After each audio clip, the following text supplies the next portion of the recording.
राधे राधे। आज की वीडियो में आप सभी का स्वागत है। कार्तिक मास में दीपदान के बड़े ही चमत्कारिक फ़ायदे बताए हैं।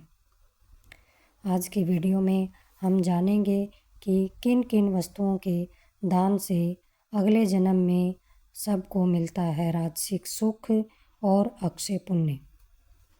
हिंदू धर्म कार्तिक मास का सबसे पवित्र महीना माना गया है। इसी मास में भगवान विष्णु अपनी योग निद्रा से जागते हैं। इसी महीने में करवा चौथ, दीपावली और छठ जैसे महापर्व सहित कई बड़े बड़े त्यौहार आते हैं।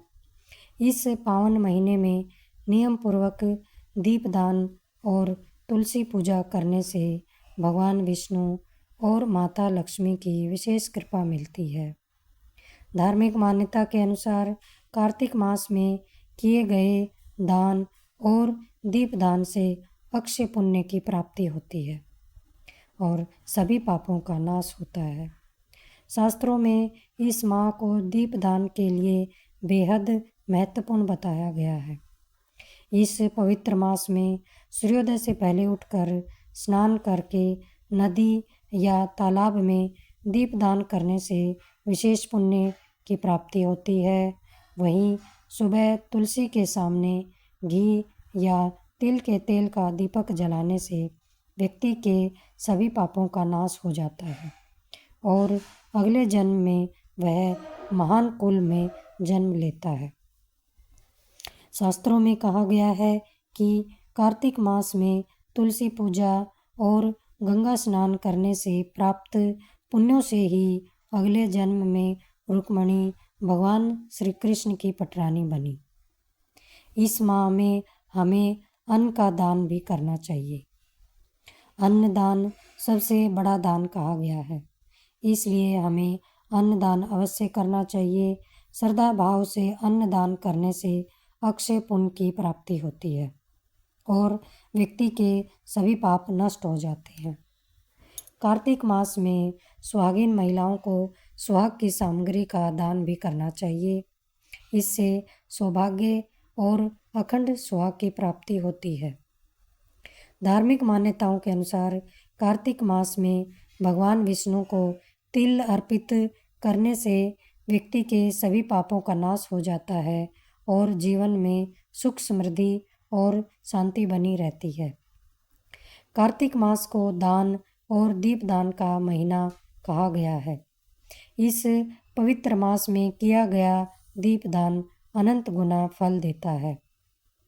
जैसे सूर्य ग्रहण लगने पर कुरुक्षेत्र में रहने की बड़ी महिमा है और चंद्र ग्रहण के समय नर्मदा नदी के तट पर रहकर साधना नाम जाप करने से बड़ी महिमा बताई गई है। ठीक वैसे ही कार्तिक मास में दीपदान की भी बड़ी महिमा है। क्या फल मिलता है? तुला दान करने से जो फल मिलता है वह फल एक कार्तिक मास में एक दीपदान करने से प्राप्त हो जाता है। शास्त्र कहते हैं, जिनको यश चाहिए, जिनको आरोग्य चाहिए, जिनको धन चाहिए और जिनको पुत्र चाहिए और जिनको स्वर्ग की भी कामना हो, ऐसे लोगों को इस महीने में दीपदान अवश्य करना चाहिए। कार्तिक के महीने में जो लोग भगवान विष्णु जी के सामने भाव से दीप जलाते हैं तो भगवान कहते हैं कि मैं इस संसार में जितने भी यज्ञ हैं उन सभी यज्ञों का फल उस भक्त को प्रदान कर देता हूँ। सभी तीर्थों में स्नान का फल मैं उसे दे देता हूँ। यह है दीपदान की महिमा। भोले बाबा के मंदिर में जाइए, बाबा के सामने दीपमाल अर्पित करिए, अर्थात 5, 7, 11 दीप जलाइए। और इसका फल क्या है? जितने देर तक आपका दीपक जलेगा उतने हजार दिन आपको स्वर्ग में स्थान मिलेगा, आपको स्वर्ग का सुख भोगने को मिलेगा। ये है दीपदान की महिमा। शास्त्रों में दीपदान की महिमा अनंत बताई है, जिसका वर्णन नहीं किया जा सकता। आज की वीडियो में बस इतना ही और अगली वीडियो में मैं कार्तिक मास को दामोदर मास क्यों कहते हैं, इसकी वीडियो लेकर आऊँगी। तब तक के लिए राधे राधे।